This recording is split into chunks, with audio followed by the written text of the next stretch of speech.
నల్ల చట్టాలకు కాంగ్రెస్ పార్టీ పూర్తిగా వ్యతిరేకమన్నారు ఆ పార్టీ నాయకుడు నరహరిశెట్టి నరసింహారావు.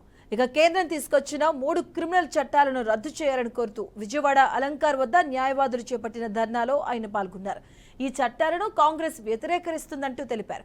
ప్రజా ప్రయోజనాల కోసం చేసే ప్రతి ధర్నాకు తమ పార్టీ మద్దతిస్తుందని నరసింహారావు వ్యాఖ్యానించారు.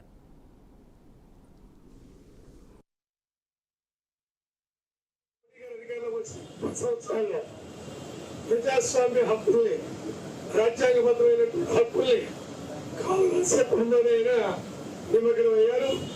400 సీట్లు వస్తే అంబేద్కర్ గారు రాసినటువంటి భారత రాజ్యాంగాన్ని మార్చేస్తానని చెప్పినటువంటి ప్రధాన యోజన. అంటే ఆయనకు కావాల్సిన అధికారం, ప్రతిపక్షం ఉండాలనే ఆలోచన లేని వ్యక్తి. అలాంటి ఎప్పుడు ప్రధానిగా చేసినప్పుడు పవన్ ప్రతిపక్షం ఉండాలని కోరుకున్నారు ప్రధానిగా. ఇవాళ ఏం కోరుకుంటున్నారు? ప్రతిపక్షం అవసరం లేదు, పార్లమెంట్ లో చర్చ అవసరం లేదు. దాని పెద్ద చెప్పారు, ఎన్నో రూల్స్ చర్చ లేకుండా అయిపోయింది.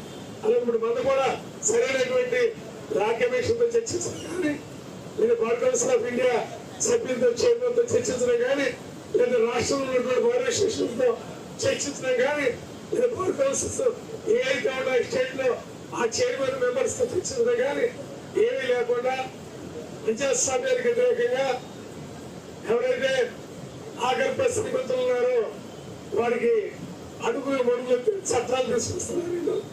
ఇవాళ నేను తీసుకొచ్చినటువంటి ఎవరికి ఉపయోగపడతాయంటే సమాజంలో ధనవంతులకి, బలవంతులకి, డబ్బులకి ఎఫ్ఐఆర్ కట్టాలంటే ఎవరైనా కట్టద్దని చెప్పారు. పోలీస్ స్టేషన్ లో కట్టినా మేము ఎంక్వైరీ చేస్తాం, ఎఫ్ఐఆర్ కట్టేస్తాం, ఇందులో మేము కట్టేస్తుంది అని చెప్తారు. ఇవాళకే పోలీస్ స్టేషన్ లో ఇంత బలమైన చట్టం ఉంటేనే కొన్ని సందర్భాల్లో అన్యాయం జరుగుతుంది. ఇవాళ ఏంటంటే మోడీ గారు అధికారంలోకి వచ్చి 10 సంవత్సరాల్లో